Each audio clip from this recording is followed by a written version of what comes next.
Oh, man, that was like a totally crazy night out. Yeah, we totally rocked it, Amsterdam style. Oh, Victor, man, you were like so totally crazy off your face, man. What's that you're reading? Dude, I've no idea. Some piece of paper I found in my pocket. Oh, man. I was so totally baked last night. Apparently, I bought some. Oh, man, you must have been completely out of it.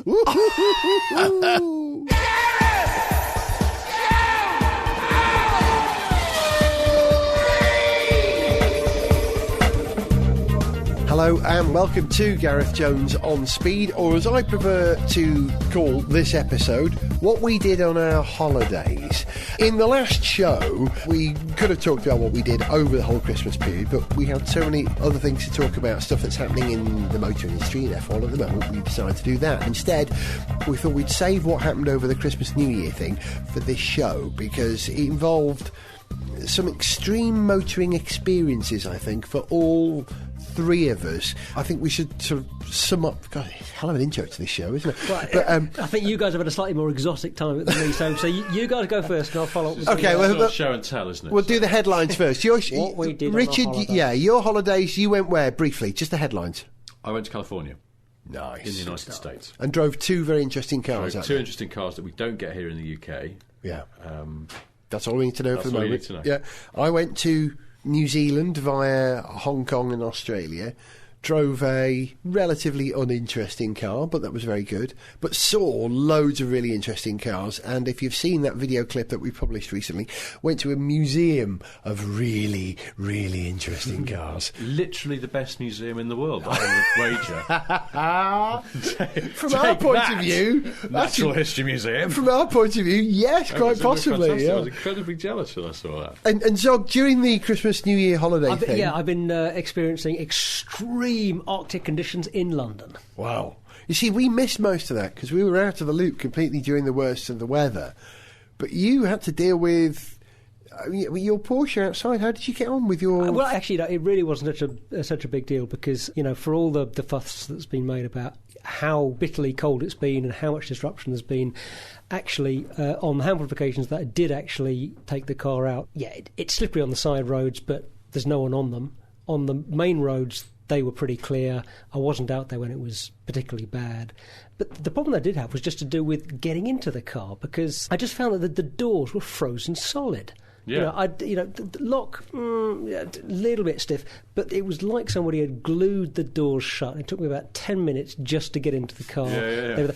And then on another occasion, and this was something I'd never come across in winter before, but I managed to break a small component in the rear hatch opening mechanism because the end of the mechanism was frozen up.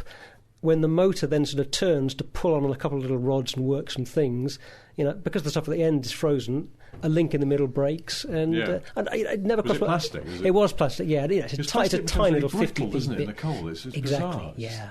So can I tell you something really geeky about that? Please. The current Mini, but the big BMW Mini, the original version of that. One of the changes they made late in its development was, if you look at it, those first ones, before they recessed the windscreen wipers a little bit, they have those grills in front of the windscreen with a sort of hexagonal pattern on them.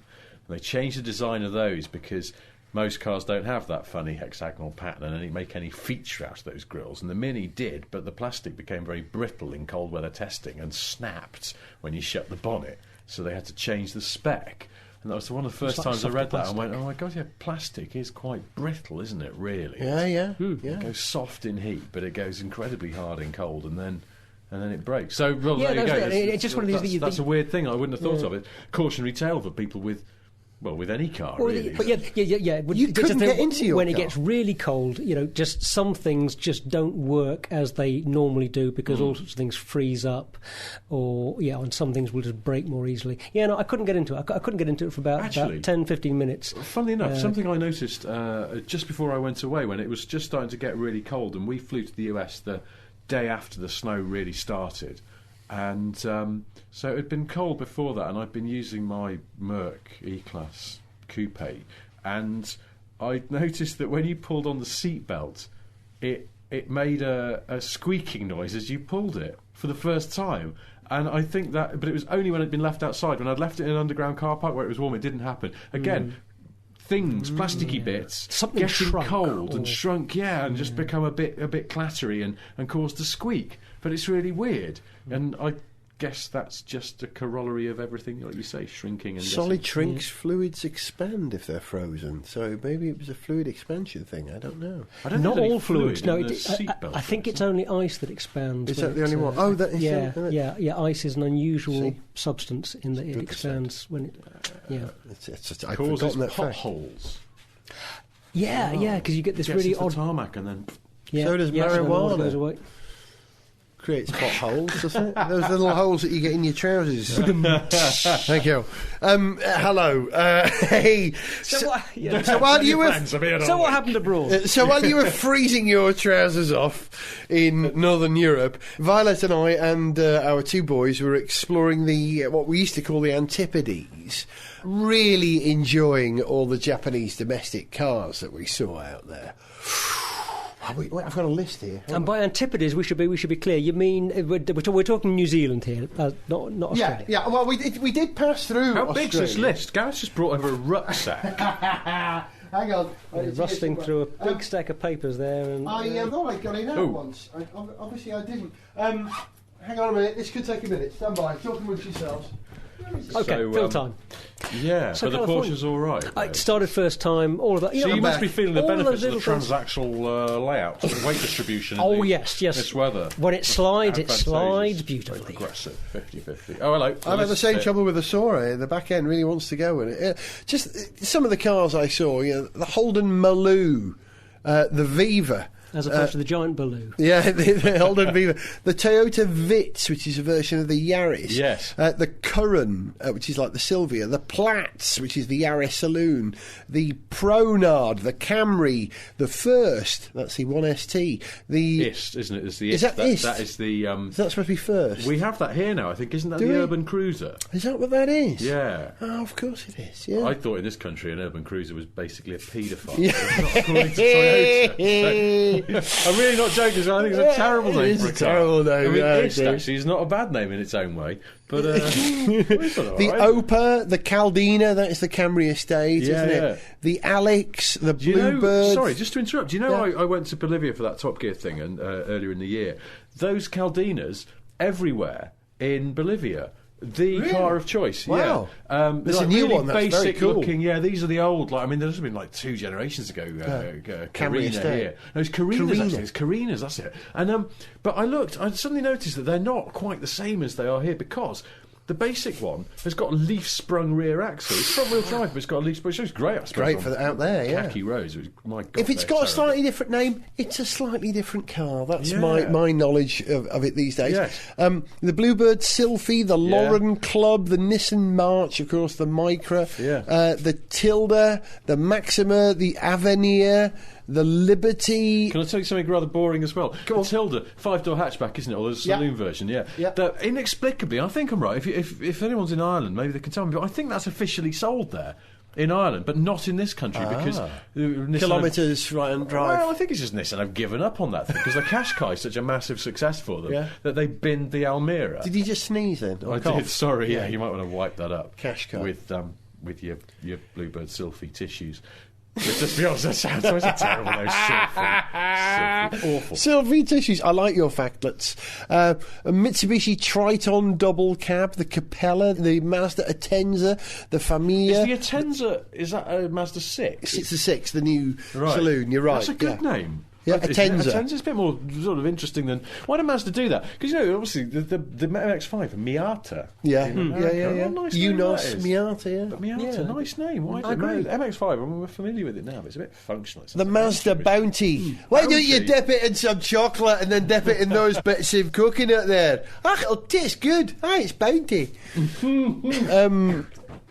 Is this a cake or a meringue? No, you're not wrong. It's a cake. The Mazda Demio, the Suzuki Aereo, loads of really interesting cars. Aereo is the... that was one day. Is the Aereo the... chocolate bubbles flavoured car. It's that's the reasonably priced car, the old one off top. Yeah, the Liana. Liana, that's right, yeah. Loads of those. The Hyundai Terracan. We had those here Did for we? a while. I think they've got rid now, but yeah. The Honda logo, the new Honda Odyssey. You seen the new Honda Odyssey? Is that a sort of quite flat sides, quite nice looking sort of thing? Like an R-Class or an S-Max. Yeah, right up your Really? stars. Oh, yes, baby. Yeah. And I've always admired those. I think the older generation, where they're sort of very flat-sided but somehow quite groovy with it, like an intercity train or something. Yeah. That's not not an unreasonable I'll tell you what it is, description. and without wishing to sound like a black roll-necked Saab driving car designery type person, but I'll tell you why, it's because it's got a really good stance. The wheels are at the sides of the body, aren't they? Extremes, The sides are flat, but then the wheels don't look like they're sort of apologetically tucking underneath like a scolded dog. They're right out, and the track is wide. It got my attention. It has the right it's a handsome proportions, car. windows. Yeah, exactly. Everything's just right. I mean, it's like, I want it, baby. Get it me, baby. Mitsubishi 380 GT, the Diamante, of course. You could never call it that in this country, could you? The Ratner's edition. The Ford Territory, which isn't as big as I thought it was. It's a Falcon. This is a Falcon platform jacked up with four-wheel Is that drive. actually what it is? Yeah, underneath? it is, yeah. The Ford Falcon XR6 and the XR8, the Fairmont and the Ford G6E. These are the big Ford saloons, which I think, now that Ford have given up on Volvo and Land Rover and Jaguar, they could start bringing in some big Australian V8s if they wanted a big car now. New Granada. Yeah, I don't think they do. However, funny you should mention that, because just today I saw two of those Ford Falcons, the last generation ones, drove past me. Stretched, because they seem to be popular amongst undertakers. It's not the first time I've seen them in this country, because they're right-hand drive anyway, so you bring them in, you get someone like Coleman Mill. I don't know who's doing this, I should look into it, but they're stretching them. These were saloons. I didn't see the actual hearse. I don't know whether that is, but because, and it's a fair point that leaf spring rear axle wouldn't matter if you're carrying a coffin, because the passengers don't want a good ride. And, but this is the thing, that now there's no, because a lot of funeral cars were Granadas and Carltons or Omegas. They're now Mercedes, aren't they? They're now Mercedes. Or Volvos. Jags, they've sort of fallen out of favour. I mean, I suppose stretching the XJ now is a right old faff. Yeah, that would be horrible. Ooh. And accidentally putting a steel centre section into an aluminium car, and it'll start reacting together and it'll fall apart in the middle of a funeral. It's very embarrassing. So, yeah, but I guess the Ford Falcon is a relatively simple car. Cut and stretch. Cut and stretch. Yeah. So, yeah, that's what they're doing. I'd love to see the Falcon over here. Would you really? Would you? Just for Ford, because so they've got a big car. What a taxi! I just think it's a bit of a. I mean, no offence to Australian listeners, but it's a bloody ocker of a car, isn't it? I mean, it's a real singlet-wearing moron of a car. At least the Holden Commodore, which I love, and I used to have that is the XR8. Such a handsome It's car, a great-looking car, great-looking car. But also, it's sorry, so we're really geeking out here, man. But it's got proper engineering underneath it. That Holden, it's got that fancy, relatively fancy Corvette engine. Corvette engines. Yeah, I mean, it's properly engineered, and the Falcon is still on an old platform that they just sort of keep reheating in a big microwave, and it's a bit crude and a bit dumb. I don't know. If you're Australian and you feel differently, and I know that people over there are drawn under party lines between Holden and Ford, but looking at the Commodore versus the Falcon in both their new generations, always favoured the Commodore, because it just seems like a proper car. I would have always considered myself a Ford man. I love the Ford Motor Company, but going down there and seeing the two of them up against each other, the Falcon versus the Commodore looks a much more sophisticated car, much better looking car. The Falcon looks like a Ford of the 80s. The Commodore looks like a Vauxhall of the 21st century, a modern car. It looks great. Anyway, that's what I noticed down there. I drove around in a Nissan X-Trail, which was profoundly good. And on that note, let's move on.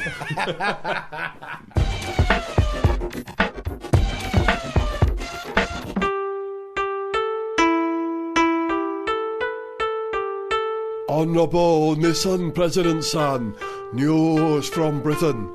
Honourable Gareth Jones on Speed Podcast has damned us with faint praise. Oh, that's quite nice. I love the smell of petrol in the morning. Sniff petrol! One of the things I discovered being out in New Zealand was that it's quite like Northern California, Which is where you were, Richard, wasn't it? Northern California? All over California. Nice. South, Central, not South Central. The South Central, yo. Yeah. Yeah, popped in to see my homies. But we started in LA and we drove up through the whole of California. 5, is it? Up middle? I can't remember now. Is it Interstate 5? What, the highway? Well, the one, Highway 1, the Pacific Coast Highway, goes up the coast, but then the 101 is the inland one. Sort of more multi-lane, faster one, but not half as pretty views. And while I was out there, because we were out there for 3 weeks, and I thought I'll try and borrow a couple of cars that we don't get here in the UK, try them out. Because there's lots of stuff out there that we don't get. I'll mention some of this in a bit, but not the Mercure XR4 Ti. I saw one of those. Hey! Do you know what? I saw one of those. Unfortunately, I was driving. Otherwise, I'd have taken a picture of it for our delectation. But no, I missed that. There are only a couple of things that caught my eye that I really thought, well, I'll make some calls and see if I can borrow. First one, Chevrolet Camaro, which actually brings us back to what we were talking before about the Australian Holden Commodore, because the new Camaro, which you've probably seen, it's in the Transformers movie and stuff, and it's a hell of a good looking car, and I don't think it's not as retro as the Mustang, which has just been given a facelift, by the way. If you've not seen it, it looks pretty much the same as the new generation Mustang, which you're probably familiar with, but they've given it a little set of hips, which is quite nice, a little sort of kick up in the rear three-quarter. It also has the most tricksy and pointless rear indicators I've ever seen. Pointless. You imagine, well, just because they would never be legal over here for a start. But American cars can blink red at the back, and even some cars, the brake light can also be the indicator. So you put the brakes on and you're indicating, and one side is flashing and one side is on constant. It's really confusing. Potentially quite dangerous, actually, because I almost rear-ended somebody. He was braking in bright sunlight, but he also indicating, and I was just like, well, I couldn't see that he was stopping and indicating. It was all confusing. The Mustang, the new one. Now you imagine they've taken that design cue off the 60s Mustang, 3 vertical bars of red. Yeah. And they put that onto the new generation Mustang. The new one, they've sort of put a little kick up on the lower outer edge of the lamp, if that makes sense. So instead of being a big square or a rectangle, now it's a rectangle, but with the bottom outer corner on each side of the car, it's sort of kinked up a little bit. This is looking from the back, not looking from the back. Right, looking straight onto the back. Yeah. Now, so you've still got 3 vertical bars. When it indicates, the outer one blinks at double speed. They blink in order, so it'll. Yes. Oh, really? No, what happens is so assuming you're not braking, all 3 bars are lit, and then they go off, and then it goes inner bar, then middle, and central, then outer. Yeah, so they all illuminate in. So it goes bink, bink, bink, off, bink, bink, bink, off. Overly complicated. But at the same time, every time I saw one, I was going, I hope he indicates. Oh, he has! Brilliant! Oh, look at that! Look at that! That's so pointless. But there we go. Anyway, we digress. So the Camaro, not as retro as the Mustang, tricksy, silly indicators notwithstanding, not as retro as the Dodge Challenger as well, which you may have seen, which is very retro. It does look like a facsimile. Camaro's got 5.7. That's got a hell of a bit of heritage to live up to. Yeah, exactly. No, it's 6.2 now. It's the, is it 6.2? Which is also now in the Commodores and in the VXR8 Vauxhall that we have here. Yeah. So it is that car underneath. A lot of the development, some of the final design work even, was done in Australia. But an awful lot of the development. There's basically, and you can. Hence the massive rhubars. Yeah, hence the massive rhubars. Hence its right-hand drive for some reason. And it feels very much like a VXR8, which I used to have one of those for 6 months as a long-term test car. But with a 2-door low roof. Yeah, so the shell feels stiffer. Which is only a good thing. The ride feels a bit stiffer, but it's not unbearable. But it has that same sort of brutal, heavy feeling. It's a blunt instrument, but by God, it's good fun. Good. And it was a manual as well. It was the car they lent me was a manual, which is really unusual. And it was it's the full 6.2 SS spec with all the packs on it. This extra pack of 4 gauges that you can have down in front of the gear lever. I mean, sort of silly, but at the same time, one of them is a transmission temperature gauge. Ooh, how geeky is that? Yeah, I know, it's great. It's really nice. But you don't need it, because you can tell when the transmission's warmed up, because it loosens up. When it's cold, God, it's a bit clunky, just like my old Vauxhall. But it is. It's a really, really charming car. It's not the last word in brilliant dynamics. A BMW M engineer or someone from Jag would wet themselves with some of its ineptitude, but at the same time, it's fun. It is so charismatic, such good fun. Everybody loves it. It makes a wonderful noise, and you think, well, I bet they do some aftermarket pipes for it, just as they do for the Holdens. And it would make an even better noise, but it's a bet it terrific yelps bit of kit. in American multi-storey car parks. What, you mean? Yeah, of course it does. Yes. Well, it's on those stupid American rock hard tyres as well, so it's a proper muscle car. But actually, it's not untalented. I mean, it is. As I said, it's a bit of a hammer rather than a scalpel. And did the sometimes you want a hammer. Exactly, that's the thing. I mean, when you're banging in some nails, or in this With a case, scalpel. smoking some people away from the lights, then that's what you want. And it's just a deeply, deeply cool car, and I really loved it. I really did. And did the future Mrs. Sniff approve of it? I dropped a hint there that you were about to get married, didn't I? Yeah, well, no, it's my other bit of news, which I wasn't going to bog us down with on We Are Men of Cars, but I got engaged when I was in California, so thank you very much. What's the wedding car going to be? Have you thought about it? I don't know. Gareth emailed me. You don't know this, so Gareth emailed me and suggested that for some reason it should be a white Montego, which maybe HLS. HLS, yes. I'll get back. And to you're kind of coming round to the idea. I can tell. My fiancée, Mrs. Porter, liked the Camaro. Yes, she didn't drive that. She wasn't insured to drive that. But then this brings me on to the other car that we borrowed. The Camaro went back, and I borrowed something else, a bit interesting that you can't get in the UK. You two know what it is, so it's pointless playing the guessing game, but another rear-wheel drive coupe. But this, Young Pretender, the Hyundai Genesis coupe. If you haven't seen this, go and Google it. You look at it first and you go, actually, it just looks like a replacement for the Hyundai coupe that we've had here for years. And then you look at it more and the proportions are different. The reason they're different is because it's rear-wheel drive. And you can have it with a 3.8 V6, which is what I had. And mine had an auto box with paddle shifters, which initially I thought was a bit useless. But when you really spank it, it's not actually that bad. Sort of a Capri for its generation. It is a little bit, but it's a bit more sorted than that. I mean, it is actually genuinely a very good car. It's because I think. How does America feel about Hyundai, whatever? Do you know what? More people came up to me to admire the Hyundai. Never got quite the hang than of the that. Camaro. Yeah, but not knowing what it was. Right. Okay. And then when you go, I always kept going, it's a Hyundai. Hey, it's a Tiburon.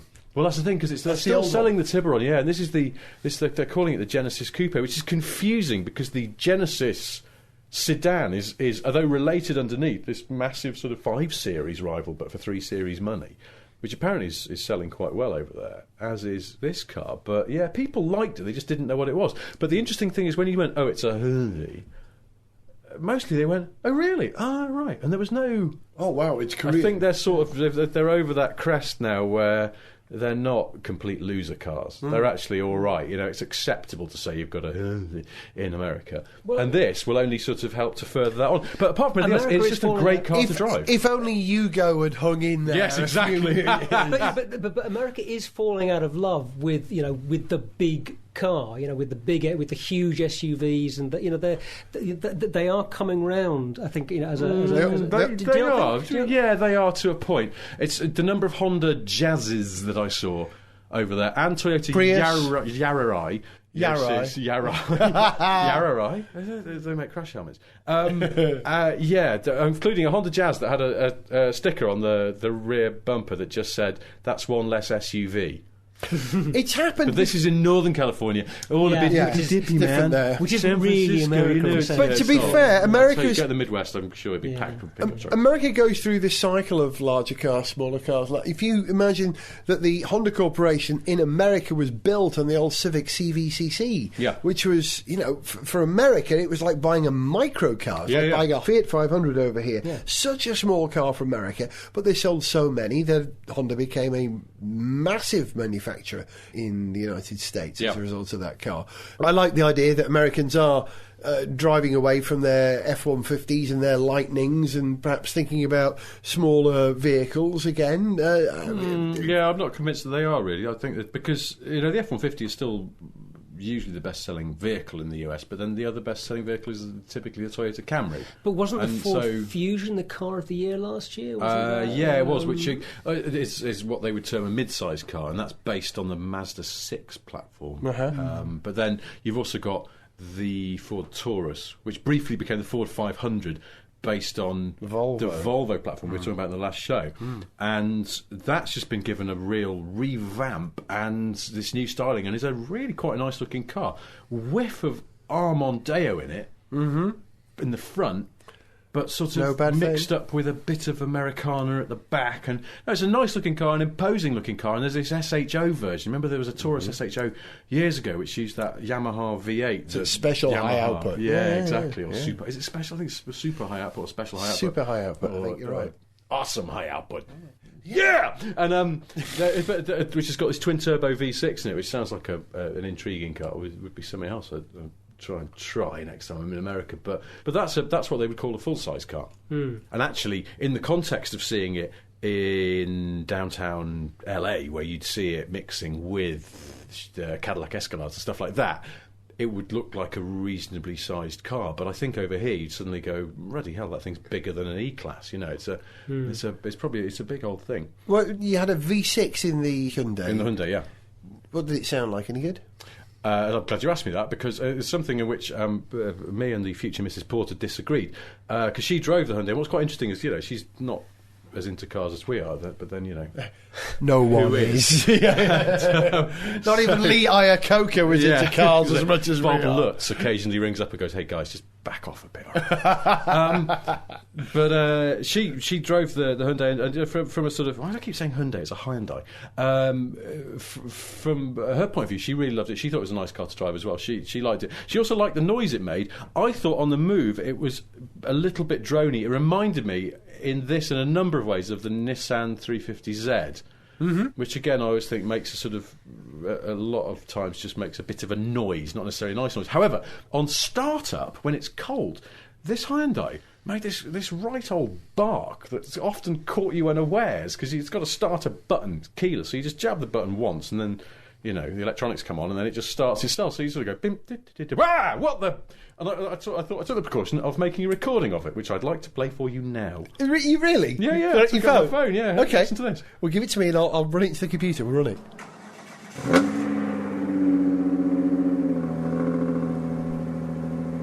That is raspy. It's quite raspy, isn't it? Raspy. Although if you're going to sort of optimise the sound of a car for any point, you want it to sound better on the move than having your moment of joy when you start. Yes, well, but then there's again, a bit of logic. I think it came from Richard Parry Jones now. Lovely, great. Ford man, retired. Yeah. But he, I think, was personally responsible, I was told, for the Jaguar S-Type R was the first one that did this. When he switched it on when it was cold, it really thumped and banged like a proper old-fashioned V8. And once it was warm and once you're on the move, it didn't. And he deliberately asked them to engineer that in by, fiddling with ECU and the exhaust and all the stuff that you need to do that.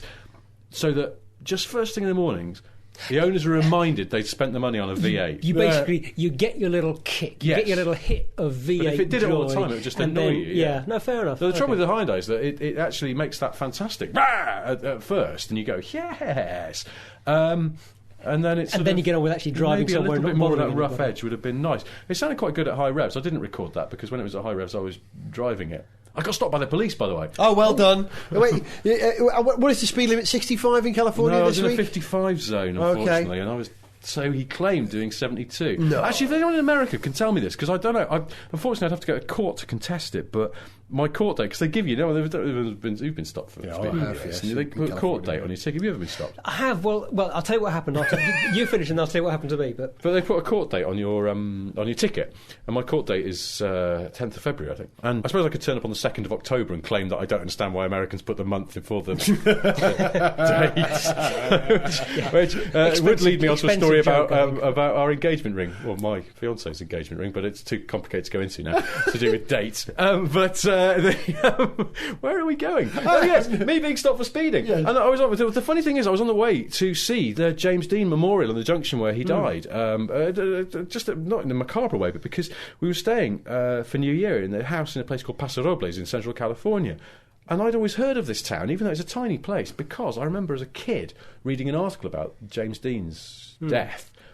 and remembering Paso Robles is the name of this town where he died, or near where he died. And so when we were there, I was like, I've got to go and see the actual place. It was a bit far out of the town.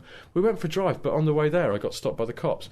He claimed doing 72, and I was actually just accelerated out of the junction where Dean died, which is... it also turns out that on his way, just before he died, earlier that day, he was stopped for speeding as well. So, you know, it's a sort of weird salutary tale. In his which model Porsche, Zuck? Yeah, it was a 550. It's a 550 Spider. It's a Beautiful car. So, but I think... Commodore. If anyone is listening in the US, can you confirm for me that American police cars can take a radar read off you while they're driving towards you? Because I can't quite get my head around how the radar would work on that. Two moving objects. Yeah, Well, no, as long as they've got the measure of what their speed is moving forward. Right, from so it'd be their synced into the car's speed. Exactly, yeah. Okay. Yeah. Sorry Damn. about that. Yeah. Yeah, if you've got relative a few speed $100 and in then the hole then absolute on that speed. one, but When the cop stopped you, the American cop, did you try being You wouldn't reassuringly believe- British? You wouldn't believe. He went the other way. I glanced in the mirror. I saw him doing a U-E because basically I just accelerated at this junction. A train of cars had gone past. There was some other stuff coming, so I'd gunned it, and then I was just sort of playing catch up with Not this a train Mustang, of cars. black and white Mustang, was it? No, it was just a Crown Vic, That'll the do. classic. And I saw him do a U-E because he managed to do a quick U-turn before the sort of truck that was following, which was lost quite far back. And I looked in the mirror and I said to Jules, the cop's turning round, eased it back to 55, and then the lights went on, and I just went, we're being pulled. We pulled in, and I went, you're about to see a man be more British than anyone has ever been before since, I don't know, Edward Fox or maybe Hugh Grant. And so I did all this. I said, because he did do you know what speed you were going? And I'm terribly sorry, officer, I don't. I just pulled out of that junction back there. Wonderful I road. don't think he even knew what I was talking about. Yeah. I'd overdone it. And junction, they don't say junction, intersection. Yeah. And I did because I sort of pride myself on being able to speak American because I'm about to marry an American. So but I overdid it, and I speed limit here is 55, and I went, oh goodness me, what speed was I doing?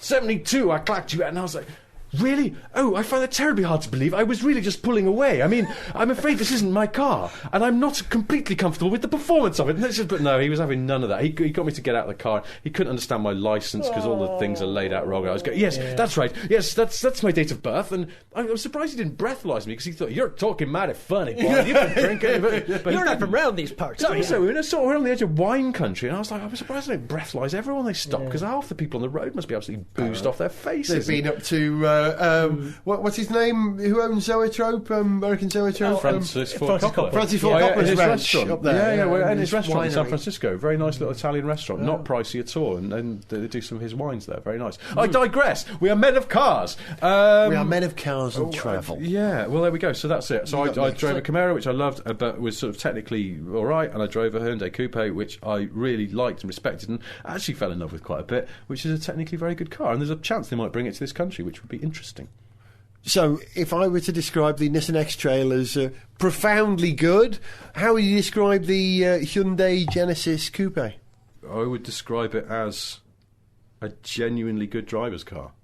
'Cause that's not really a soundbite, is it? You can put it on a poster or something, but it is genuine. Good steering, good throttle response, nice engine, noise notwithstanding, and lovely balanced rear-wheel drive chassis that you can hurl around. It's fantastic. And if actually. you had to make a choice between that and the Camaro, which would it be? Where? Here or in the US? Here. Oh God. You're going to say Hyundai, aren't you? I probably am. genuinely But then I hard might to just tell. swerve into a Nissan showroom and buy a 370Z if I wanted Hey. that kind of car, so it's a difficult one. Go into my garage and help yourself to an X-Trail. They're profoundly good.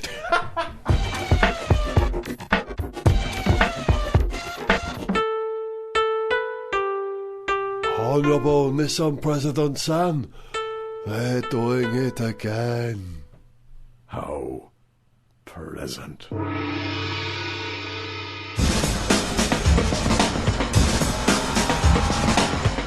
Gareth Jones on speed with Sniff Petrol. It's quite good. One of the absolute highlights of my Christmas and New Year holiday was about... actually, I need to ask, girlfriend, how long did we spend in the British Car Museum in Teawanga? Do you remember? How Just long narrow it down, round it up to the nearest day. It was no more than one day. No more than one day. As a special treat, my nice girlfriend and her nice sister organised for us to go to this bonkers museum, which is in Hawke's Bay. Can I just stop you there? You can stop me there. It's TV's Violet Berlin. Hey! That's I wish you could see that face. What's the matter? I think she's remembering a shed full of a lot of cars. All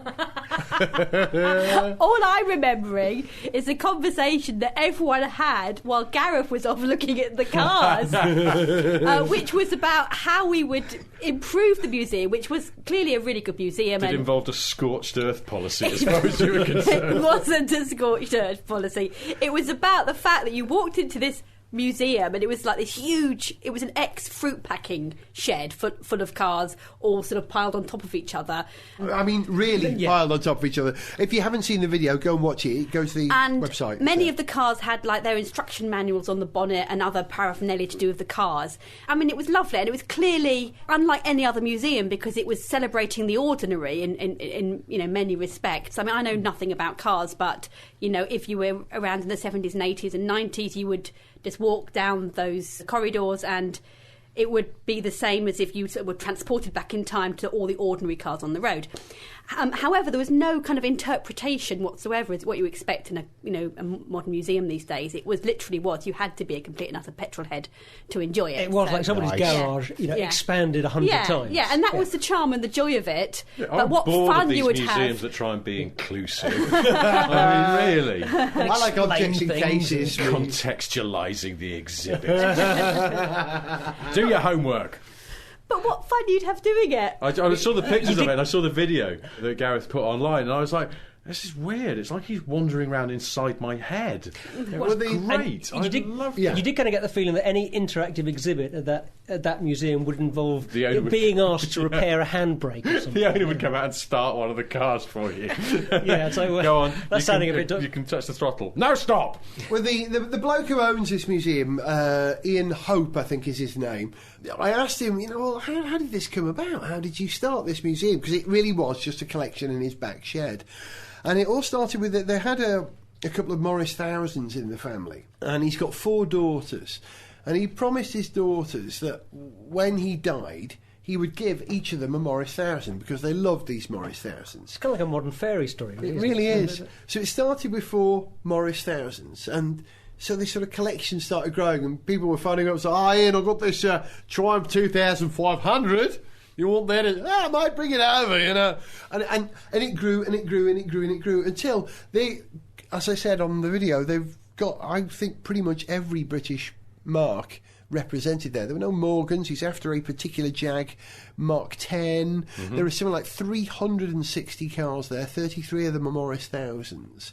Any Jensens? I didn't see a Jensen. There wasn't a Jensen there. You're right. I didn't see either a Jensen Healy or a proper Jensen. But as Violet so rightly said, it's the ordinary. In terms of exactly. In terms of your mainstream sort of ordinary cars, it was. Yeah. But what's so amazing about it is that these were all cars that had been used and presumably hadn't been put in garages like supercars or something. But they were all in such good nick because I think it's probably because the climate round there is so good and nice and dry. And I don't know. They were just. He often had how many owners they'd had on the bonnet and things like that. Obviously they'd been taken care of.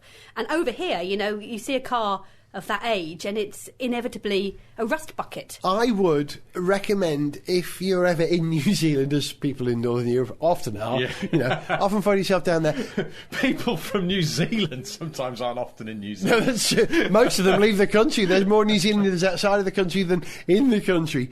But if you're ever in the Hawke's Bay province of New Zealand, and I know you like cars because you're listening to this, please go down. It is an absolute joy. I think even you and your sister and Carl and the kids enjoyed it to a certain degree because it's a spectacle, isn't it? We mostly like spotting the zombie cars. Better explain what the zombie car is. Well, the cars were in such good nick. There were only a very few that were kind of falling apart with their kind of headlamps looking a bit vacant, drooping, and the doors falling off on the rust. They were the zombie cars. Right. Thank you. That was the second most amazing thing concerning cars about our trip down under. I'm going to finish this show with the most amazing fact I discovered about cars when I was down under, and I'm so proud of this. I'm so pleased with this. You know, I've always considered myself a Ford man, right? Mm-hmm. And I started to fall in love with Holden because the big Commodore looks so good out there, and I'm reading about the Aussie V8s and all that. Great. I thought, I'll just do a bit of homework. So I looked on Wikipedia, and it says that the Holden story is that Mr. Holden went out to Australia in 1898. He was a saddler. His job was making saddles for horses and coaches and all that, and so started doing the interior of cars, the leather interior of cars, when the cars came on stream in the early 1900s. Where's Mr. Holden from? Walsall, West Midlands. Really? Just like Noddy Holder of Slade, my number one hero. So in my mind's eye, that's not a Holden, that's a Holder, the nearest thing you get to be able to buy a Slade car. Imagine how happy I am. That's why you're a Holden. It was Christmas. And do you know what? It's often when I was driving my old VXR8, which was a Holden by any other name, I used to think, come on, feel the noise! Yes! So we'll leave you on a bit of 70s music in the style of The Jam. This is a little song written about our trip away, perhaps all of us, this Christmas. Say goodbye, Richard. Goodbye. Say goodbye, Violet. Bye-bye. Say goodbye, Zog. Goodbye. This is OK, back in the UK. See ya.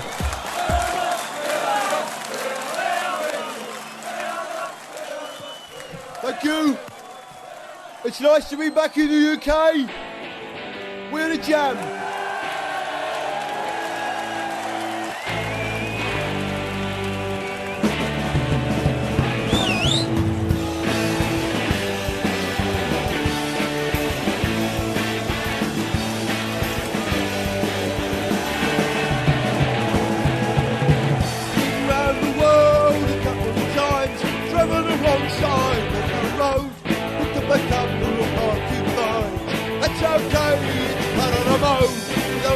Radio to listen to.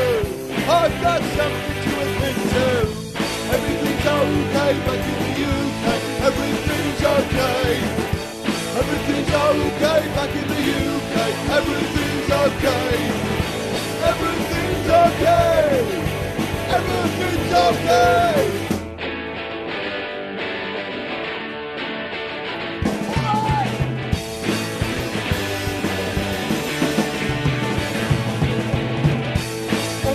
Roads covered with snow.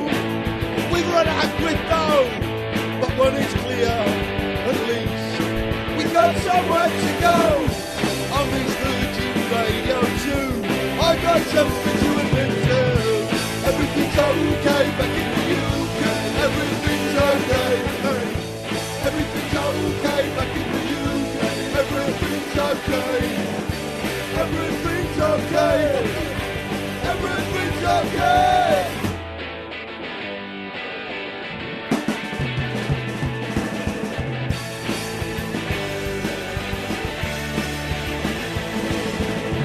I like foreign traffic systems. It's only fun to listen.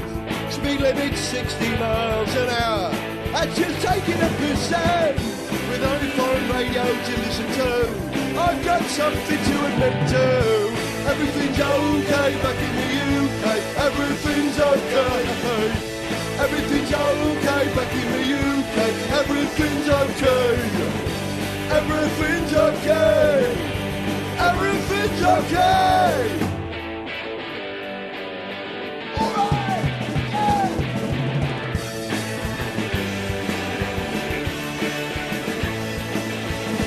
Ooh, traffic congestion. All over this land. Ooh, Anglo-Saxons. Ooh, undertaking's bang. One of the pleasures of travelling far, seeing the Japanese domestic car. Let's fun for a while, but let's swap them all for a Capri GT XLR. Everything's okay back in the UK. Everything's okay. Everything's okay back in the UK. Everything's okay. Everything's okay. Everything's okay. Everything's okay back in the UK. Everything's okay. Everything's okay back in the UK. everything's okay. Everything's okay. Everything's okay. Back in the UK. To send us an email, see pictures, get song lyrics, join our Facebook fan site or follow us on Twitter, go to GarethJones.tv. Gareth Jones on Speed is made in London by Whiz Bang.